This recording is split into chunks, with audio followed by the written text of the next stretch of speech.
Aquellos que, a diferencia de su querido pastor Héctor García, aquí hablándoles, ¿verdad?, y predicándoles, y su querido pastor Juan Pablo Sánchez, aún no hemos tenido que sacrificar nuestras vidas físicas por el Evangelio. ¿Verdad, pastor?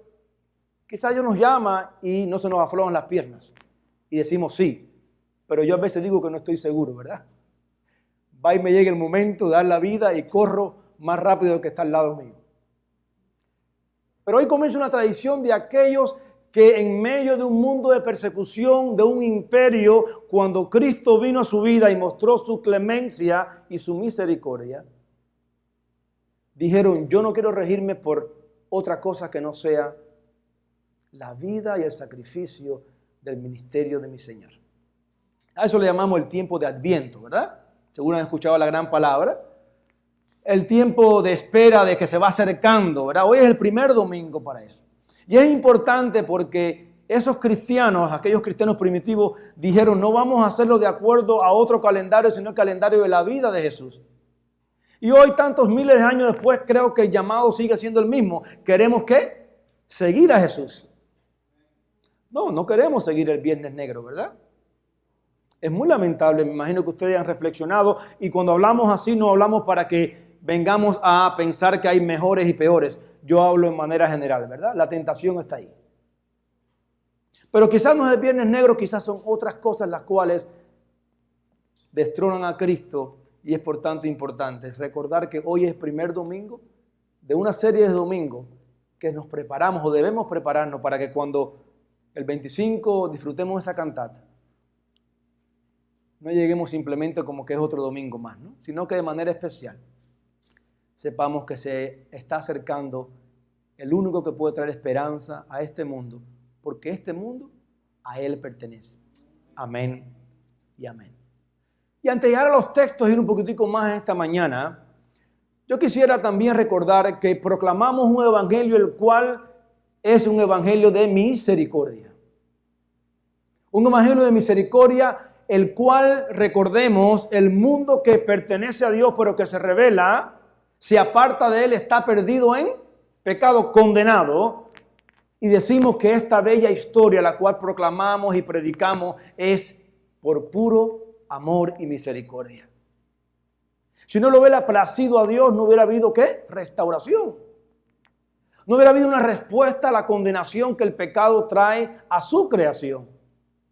Mas celebramos en este tiempo de Adviento y nos preparamos y cada mañana anunciamos, y cuando usted va y predica, cuando usted va y conversa, lo que estamos haciendo todo es proclamando que Dios es misericordioso, ¿verdad? Y que no dejó al mundo, a su creación, que por amor verdaderamente se digna en rescatarla. Y es importante que recordemos esto porque aquí viene la cuestión que todos debemos recordar, que a mí tiende a olvidarse, ¿verdad? Recordemos que no hay escalas, hermanos. Las escalas que el pastor Héctor a veces hace, aunque esté seguro que pertenece a Cristo, ¿verdad? Y las escalas son de quién es peor y quién es mejor, ¿verdad? Sí, hay escala para nosotros. El pecado de muerte, de robo, el pecado de mentira, eso lo hacemos nosotros. Pero para Dios es un mundo que está perdido en pecado, condenado. Para Él no hay distinción. Y ahorita vamos a ver la gracia de que cuando sobreabunda su gracia, qué bueno, al que le toque no importa por qué le toca, ¿verdad? Le tocó, amén. Y es importante entonces conectarlos a quien escribe esta carta, ¿verdad? Es el apóstol Pablo. Ustedes, como estudiosos de la Biblia, sabrán que Pablo escribe una gran parte del Nuevo Testamento. Por lo tanto, tiene una gran responsabilidad, y Dios se digna en utilizar un instrumento el cual, vamos a ver, declara que es el primero de los pecadores para dejarnos una gran parte del Nuevo Testamento. Del pacto renovado, ¿verdad? De proclamar de manera grandiosa la misericordia de Dios a través de un hombre que era el primero, se declaraba él, ¿verdad?, de los pecadores. Para mí es importante recordar esto porque el mundo pertenece a Dios. Amén. Y por lo tanto, si vamos allá afuera, si vamos a hablar, si usted nos visita hoy, si un día conversamos, como dice el pastor, ¿verdad? En la cafetería, el pastor habló de Subway, ¿verdad? Eso es lo saludable, pero él nunca va a Baker, ¿verdad, pastor? Donde quiera que nos toque, donde quiera, vaya en la gasolinera. Sepamos que este mundo pertenece a Dios.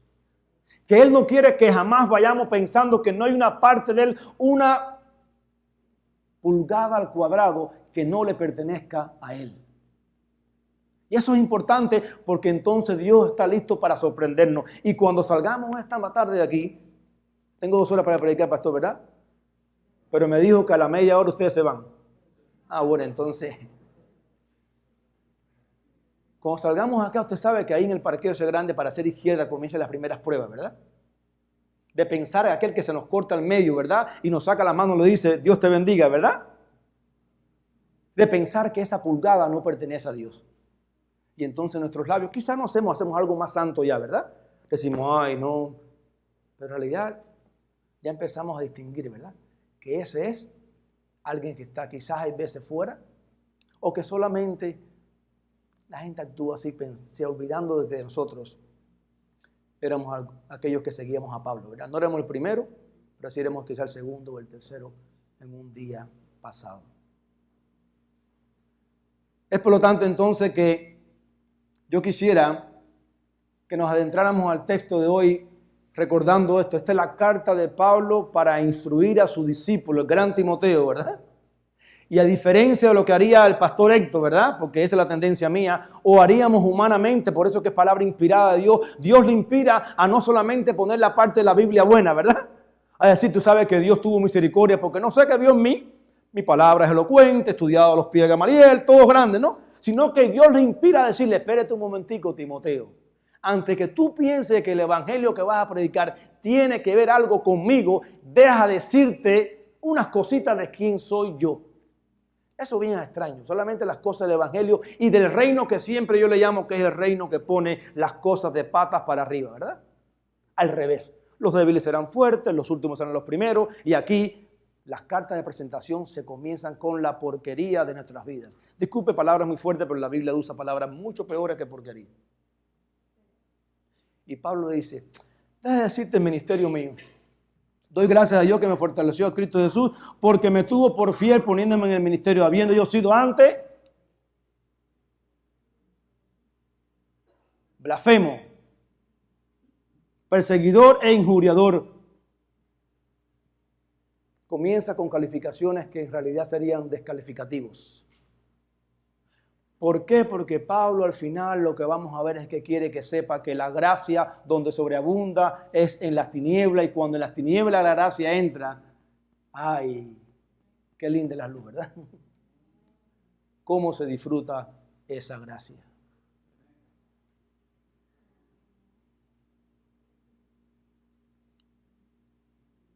Yo quisiera que fuéramos al libro de Hechos que está aquí y está en inglés, ¿verdad? Si quieren buscarlo, Hechos 7 del 57 al 8:1. Pablo tenía unos antecedentes penales que no le favorecían. ¿Sabe lo que es antecedentes penales, no? Criminal record. No, estoy exagerando, pero en realidad había antecedentes, no penales, pero antecedentes que no favorecían para hacer este instrumento de Dios que se estaba expandiendo por la iglesia primitiva. Y se recuerdan en Hechos, vamos a leerlo, ¿verdad? Dice, entonces ellos, gritando a voz en cuello, se taparon los oídos y todos a una se abatizaron contra él. ¿Se recuerda quién es él? Esteban.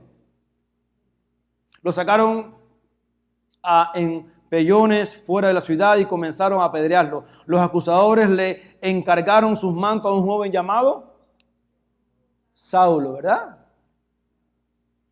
Señor Jesús, decía Esteban, recibe mi espíritu.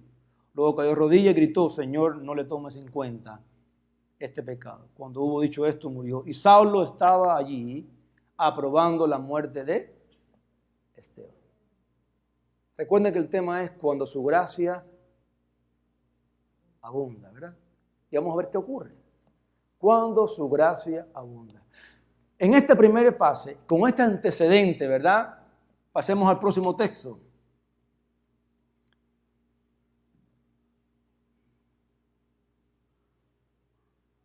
Saulo, por su parte, causaba estragos. Estábamos hablando, de Hechos de los Apóstoles 8:3. En la iglesia, entrando en casa en casa. En mi país se le llamaba quizás el CDR, algunas otras cosas, si ustedes de la isla que vengo yo, ¿verdad? Arrastraba a hombres y mujeres y los metía en la cárcel. Es bueno recordar estos pasajes porque Pablo dice algo para que ustedes se acuerden que no tiene temor porque ya pertenece a Cristo de decir, yo soy el que soy. ¿Por qué? Por misericordia de Dios, porque estaba ciego, ¿verdad? Y la última. Mientras tanto, Pablo, respirando amenazas de muerte contra los discípulos del Señor, se presentó al sumo sacerdote y le pidió cartas de extradición para la sinagoga de Damasco. Tenía la intención de encontrar y llevarse preso a Jerusalén a todos los que pertenecieran al camino, fueran hombres o mujeres. Después de ahí viene la historia, viene ¿qué? La conversión. Cuando se presta a seguir la persecución, viene la gran conversión que sabemos de Pablo. Milagrosa, verdaderamente impresionante conversión. Cuando Pablo comienza a predicar, ¿verdad? Sus antecedentes le eran obstáculos, claro, como claramente serían para nosotros, ¿verdad? Le eran antecedentes que creaban obstáculos porque no había Twitter, no había Facebook, ¿verdad? No había la televisión, pero había la comunicación en camellos y caballos y el rumor.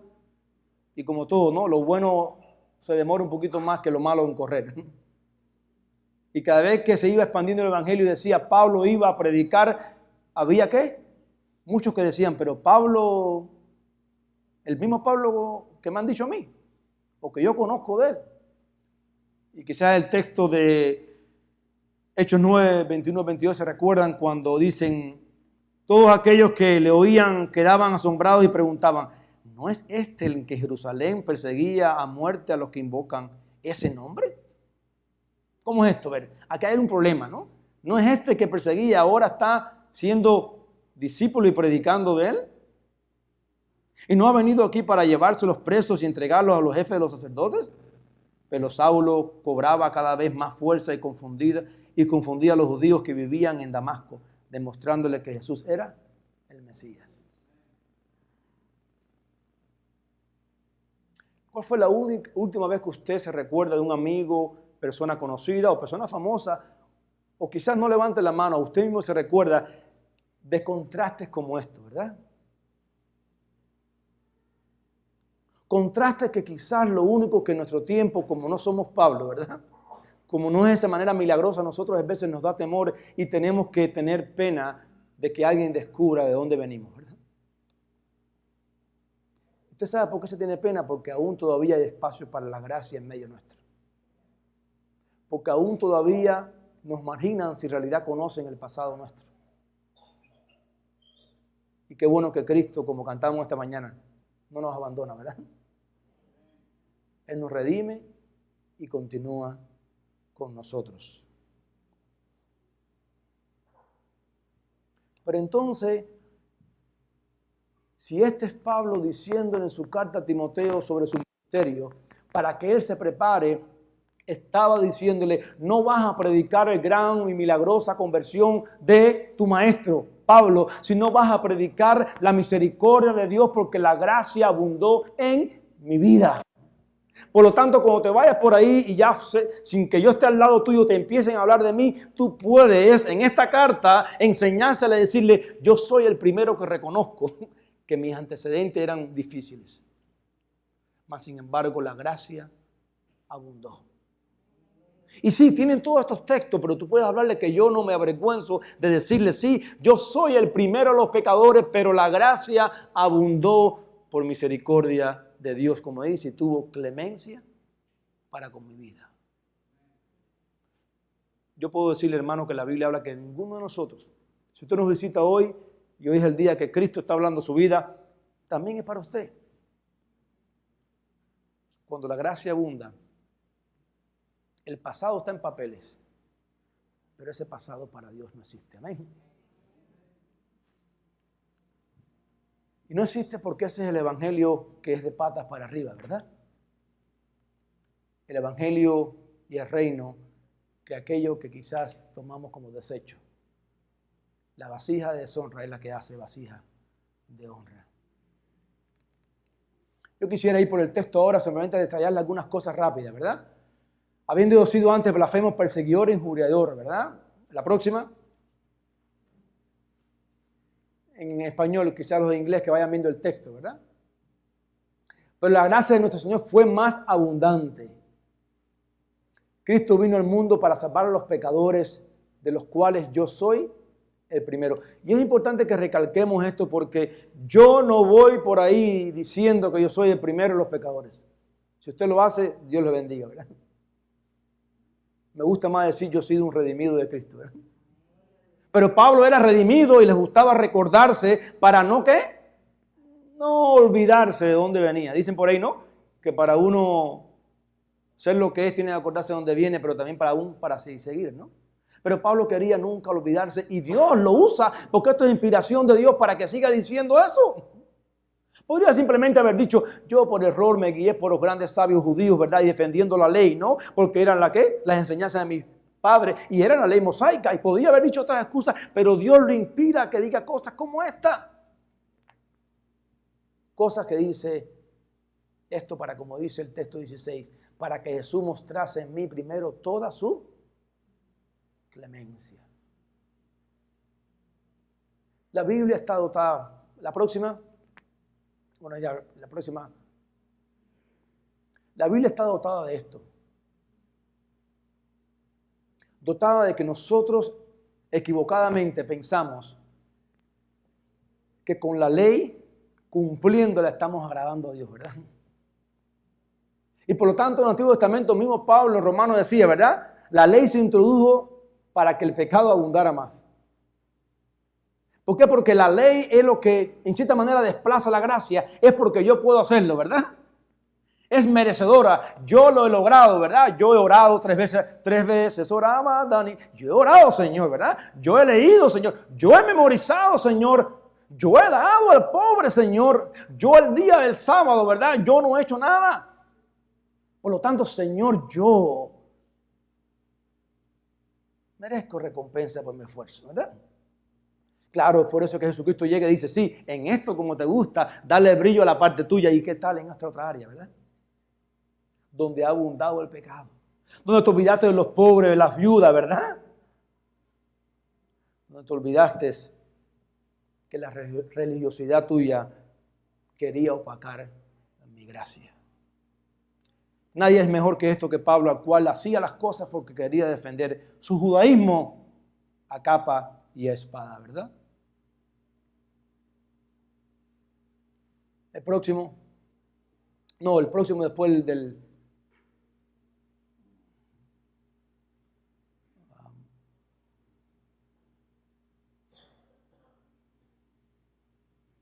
¿No tienen Romanos 5:20 ya? Me faltó uno ahí en orden.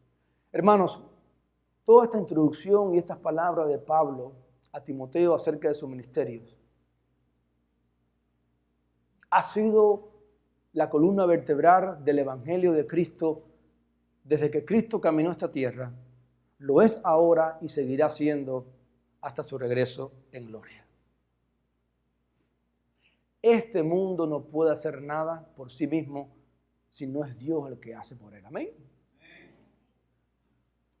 Y es por eso porque Él lo hizo, Él lo sostiene y a Él pertenece. Y como Iglesia Reformada proclamamos que Él regresará un día, ¿qué?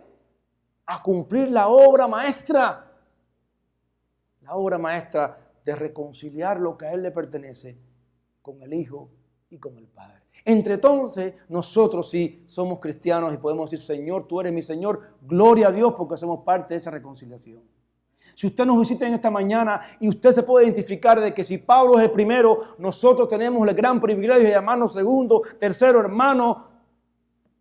Todos somos simplemente inmerecedores de la gracia de Dios. Pero esa gracia sobreabunda. Y cuando esa gracia sobreabunda ocurren cosas maravillosas. No solamente en Pablo se quedaría un libro de la historia, es un libro muy importante, en un gran erudito, en un gran judío converso, es un gran perseguidor de la iglesia, el cual Dios transforma, pero cuando la gracia abunda ocurren cosas hoy, amén. Ocurren cosas ayer, amén. Ocurren cosas en cada casa, ¿cómo se llaman los grupos? Grupos de vida. Pero también ocurre en cada lugar donde la palabra de Dios se proclama y donde esta gracia abunda, Dios está obrando vida. Miremos unas cosas importantes, ¿verdad? Cuando esta gracia abunda, principalmente lo que ocurre es perdón, ¿verdad? Forgiveness, perdón. Pensemos en Pablo. ¿Se sentía Pablo bochornado? Sería fácil para Pablo, aunque tuvo aquella conversión y cual Dios le dijo, tú serás separado por un ministerio especial, pero era humano, ¿verdad? Pablo no era Jesucristo, ¿verdad? Tenía solamente una condición humana. Sería fácil ir a esos lugares y saber que le podía salir a alguien, y la Biblia no recoge todos los eventos, pero ¿cuántas veces Pablo habrá tenido que discutir con alguien y probar, ¿no? En palabras, porque los hechos después se iban acumulando, ¿no? Pero lo que Pablo sí podría decirle, como le dice en esta carta a Timoteo, es: yo he sido perdonado. I've been forgiven. Yo he sido perdonado. Y eso es importante porque el Evangelio comienza con eso. El Evangelio comienza con que Cristo nos perdona. Y la condenación, la cual Dios estipuló, dice que ya no tiene efecto. Por lo tanto, Dios no pregunta, espérate, te voy a dar perdón categoría 1, categoría 2, perdón azul. No, Dios dice eso. No, Dios dice, estás perdonado. Y yo quiero repetirlo, hermano, porque yo creo que en la iglesia hay veces olvidamos, y yo tiendo a olvidar porque pienso que es cuestión a veces de categoría. Y confundimos santificación, que es el proceso de seguir, ¿verdad? Desarrollando la buena obra que Dios ha comenzado en nosotros, lo confundimos con perdón. Perdonado es perdonado. Si usted está perdonado y estamos perdonados, ¿estamos listos para qué? Para encontrarnos con nuestro Creador. Se ha hecho la obra de justificación. Ya Dios nos declaró actos. Bueno, que mañana como pastor acabo de orar, ¿verdad? Señor, perdónanos. Fue la oración pastoral, ¿verdad, pastor? Perdónanos porque no estamos caminando a veces cerca de ti. Incorrecto, ¿verdad? Trae dolor que lloramos. Trae consecuencias, pero no cambia el perdón que Dios nos ha dado cuando la gracia de Él abunda. Amén. Yo quisiera mostrarle una ilustración de por qué el énfasis de cuando la gracia sobreabunda, saber que lo que primero ocurre es perdón. Podríamos pasar las fotos que aparecen, por favor. Miremos estas fotos y la próxima.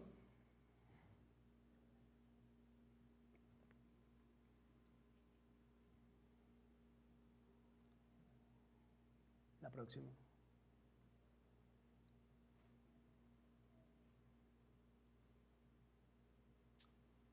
Esas fotos, ¿a quién ustedes reconocen? No tengan pena. Si reconocen a algunas personas ahí, primo, hermano, no tengan pena. ¿A quién? Muchas gracias por la sinceridad, Vida Nueva, ¿verdad? Juan Luis Guerra, obviamente, está siempre en las pantallas, por lo menos salen premios, ¿verdad? Y quizás usted escuche algunas de sus canciones muy hermosas, de carácter cristiano, y canciones muy hermosas de carácter no cristiano, ¿verdad? Tiene muy lindas canciones al amor, pero antes que todo me imagino que conozcan el amor, ¿cómo es? Mi padre me ama tanto, La Avispa, ¿verdad? ¿Es La Avispa cómo se llama? Un gran merengue cristiano, ¿verdad? Pero yo no estoy aquí para resaltar su estilo de música. Yo estoy aquí para pensar, si usted conoce a Willy Guerra, ¿qué hay en común en esas 4 fotos? Pues vamos a ponerla, vayamos hacia atrás. ¿Qué hay en común? Bueno, podríamos decir que no escogí diversidad de género, ¿verdad? No hay mujer. Así que acá hay 4 hombres, que los 4 son seres humanos, ¿verdad? Podríamos hacer muchas cosas, pero si nos vamos acercando al tema hoy que sobreabunda la gracia, ustedes no pueden conocerlo, pero lo que hay en común entre estas 4, lo que claro, ustedes al conocer como yo una, pensamos que la cuestión viene ¿por dónde? por la parte musical, ¿verdad? Y me imagino que ustedes piensan, bueno, serán 4 compositores. No, lo único que es común es que son hermanos en Cristo, nuestros, porque la gracia sobreabundó en cada uno de esos hermanos. Voy a hablar un poquito de la historia de cada uno para que podamos saber y quizás llevarnos la idea de que así ocurre cuando salgamos acá y así es lo que ocurre acá, ¿no? Este es uno de los guitarristas más famosos de una de las músicas, de las bandas de rock heavy que le llaman, pero más candente en Estados Unidos. Y hace como 3 o 4 años, cuando su niña chiquitica estaba cantando una de sus letras más terribles, más destructivas, la cual decía, yo lo que quiero hacer todo el día es una cosa destructiva. Allí llegó la gracia que sobreabunda, ¿verdad? No se podía, después que la madre de la niña había muerto de sobredosis. Fue el momento, uno no tiene explicación. El momento que la gracia sobreabunda. Y Dios penetra en su vida y lo envía a recordarse de la invitación del amigo que le había dicho por tanto tiempo. Llégate por la iglesia. Hoy es un hermano al cual proclama el Evangelio de Cristo.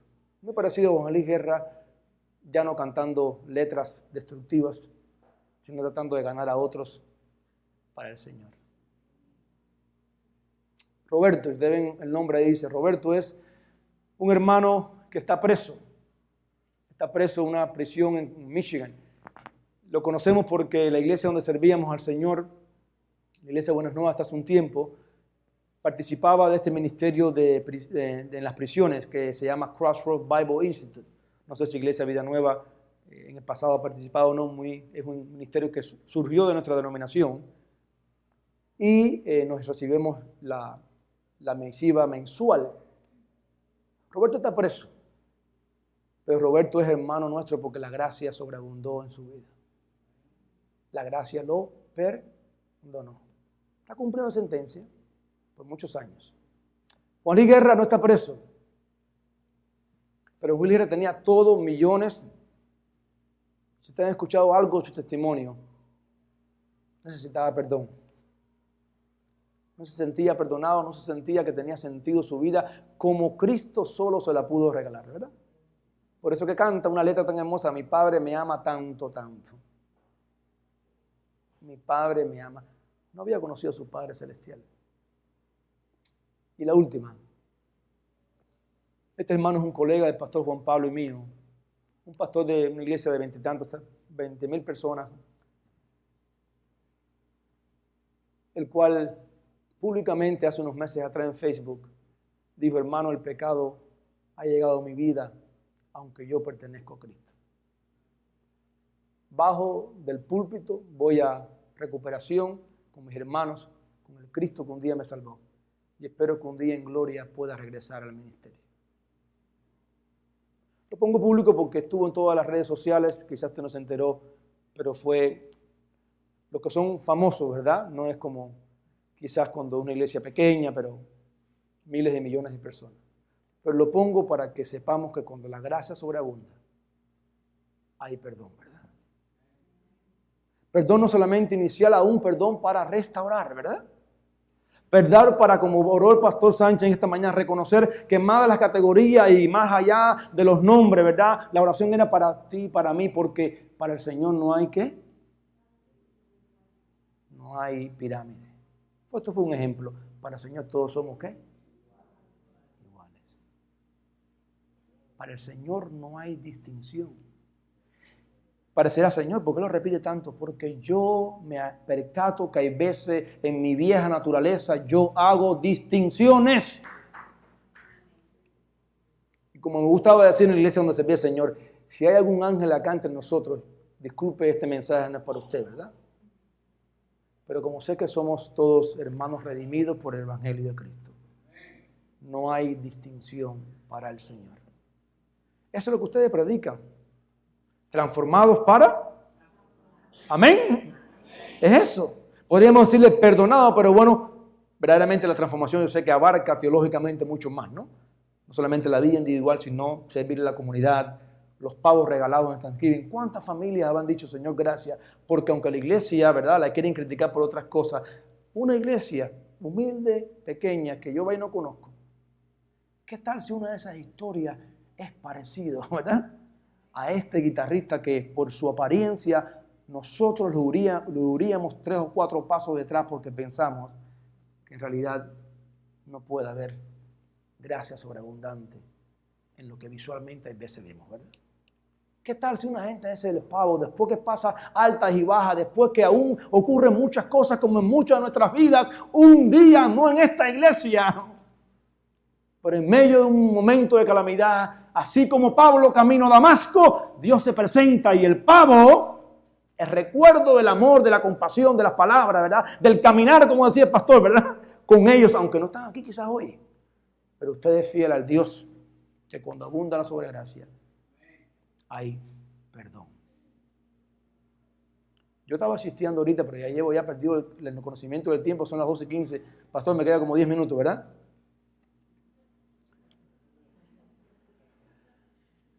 Yo creo que me pasé. Pero bueno, vamos a apurarnos. El próximo pasaje que aparece, ¿verdad? Lo próximo es libertad. No, la palabra. Perdón, hay libertad, ¿verdad? Este Pablo dijo que no era libertad, porque la gracia abundante no era libertad para pecar, ¿verdad? Pero sí, esa libertad porque Dios dice que Él viene a romper las cadenas, ¿verdad? Hay un coro muy antiguo de cuando yo conocí al pastor Juan Pablo y Alicia, que son como familia, ¿verdad? ¿No? Cuando yo tenía una melena muy larga, ustedes pensarán que no, pero ahorita se oró también que Dios dice que sabe a cada uno de nuestros cabellos cuando caen. Y si la voluntad de Dios se ha cumplido en un ser humano, ha sido en algunos como nosotros, ¿verdad? Porque estaba al tanto de cada uno de ellos. Pero hace muchos años se decía, Cristo rompe las cadenas, Cristo rompe las cadenas, Cristo rompe las cadenas y nos trae su libertad. Y no vamos a decir porque era un pupurrí. Algunos se recuerdan, Dieguito, que era el niño cuando aquello, Diego. Disculpe si usted es nuevo, pero la historia es así, ¿verdad? Porque es parte de esa historia de redención. Hay libertad, ¿verdad? Pero también no piense que es libertad solamente lo que ocurría, sino libertad para reconocer, como en estas fotos, de que nosotros necesitamos de Cristo, aunque somos perdonados, ¿verdad? A no sentirnos abochornados. Si hay libertad no solamente porque ya no, porque si hay libertad hay que reconocer de que la obra sigue actuando y hay que decir, no, yo no he llegado a ser todavía, como dice, esa imagen de Cristo que debemos buscar ser, ¿verdad? Pero fielmente quiero estar cerca de Él, ¿verdad? Hay libertad para hacer aún lo que Dios ha dotado a nuestras vidas ser, ¿verdad?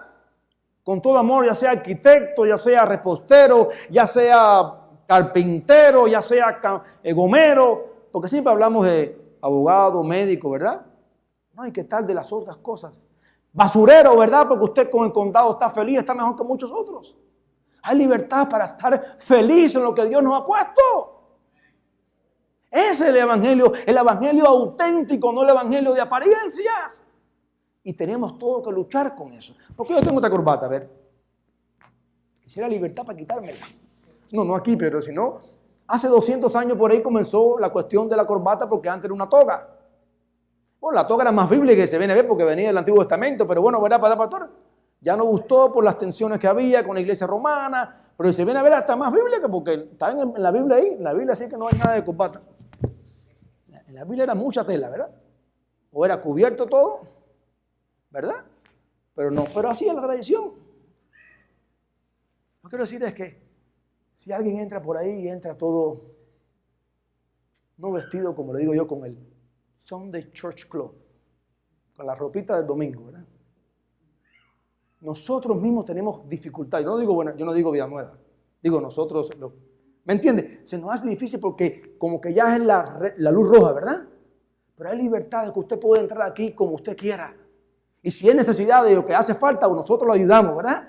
Pero la iglesia es la que tiene que tener la libertad de decir, yo soy libre porque Cristo me perdonó. Si no, la libertad, ¿para qué es? Si la libertad es que soy libre de los pecados, pero en realidad acabamos de orar para la oración pastoral, Señor, ayúdanos, ¿para qué? caminar cerca de ti, ¿verdad? Para estar precatado de las palabras del Maestro Jesús que dijo, apartados de mí, por lo tanto camina cerquita, ¿verdad? Si eso es realidad, entonces la libertad es para ser nosotros mismos, pero también para ser sinceros con nosotros mismos, ¿verdad? Para reconocer, hermanos, que tenemos que depender del Señor. Yo quisiera el texto bíblico. Juan dijo, si el Señor no nos libera, ustedes nunca serán verdaderamente libres.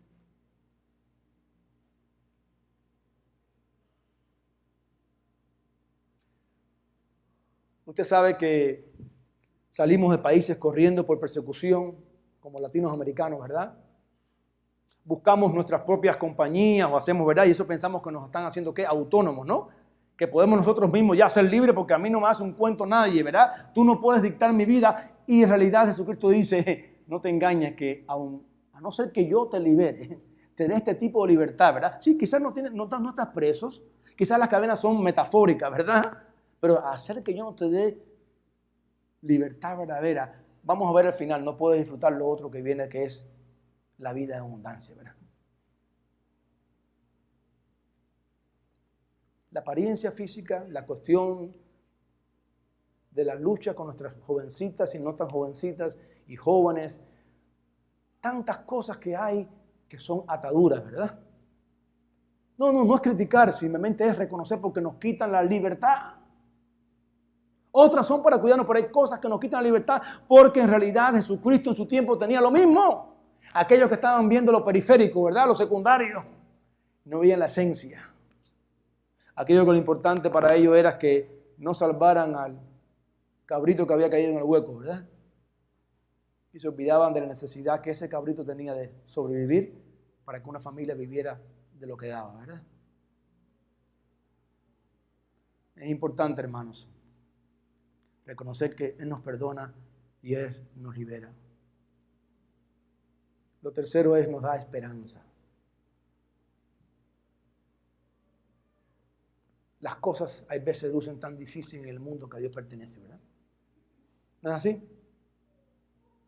Vamos a comenzar lejos, ¿verdad? Cuando usted mira a Siria, yo me quedo muy triste, ¿verdad? Pero si vas a otra crisis en Asia o en África, o vas en tantos lugares y vas acercando, ¿verdad? Y ves las barbaridades, ves los asesinatos, la violencia. Tristemente, en este tiempo de Adviento, pensar que si usted va al mall aquí, ¿verdad? El cuidado que debe de tener uno porque la cartera, por no estar solo, porque se incrementan ¿las qué? Los asaltos. ¿Eso quita la esperanza? ¿O es que yo estoy loco o estoy perdiendo más que el pelo? Como que se vuelve uno marcado, ¿verdad? Porque la reacción mía no, es como cada vez que hay un caso de eso, como diciendo, mira para eso, delincuente ese, ¿verdad? O son cosas que no ocurren en esta iglesia. Sí, la actitud es una actitud no de esperanza, sino desesperanzadora, y nos sumamos a veces, tenemos la tentación de no pensar que Dios es el Dios que en Adviento anuncia esperanza como nadie puede anunciarla. Y no solamente que la anuncia, sino que esperanza que se hace verdad a través de su iglesia. Cuando la gracia sobreabunda, cuando hay un encuentro con Cristo, no solamente somos perdonados, no solamente somos liberados, sino que somos agentes de esperanza. Amén. No esperanza de un partido político, esperanza del Rey Cristo Jesús. Esperanza esa que es de patas para arriba, que quizás hay escasez, pero no es simplemente un escapismo, sino que aún en la escasez, como dice el proverbio, si con poquito tu mesa y tu disfrute es de vida en abundancia y hermosa, más que quizás que la mesa un poquito más llena, ¿verdad? Y es esperanza que ambas se pueden unir, ¿verdad? Y quizás ambas ponerse un poquito más llenas y crear lo que se le llama justicia, ¿verdad? Amén. Pero el Evangelio proclama esperanza. Cuando salimos a las calles, a esas calles, llevamos esperanza.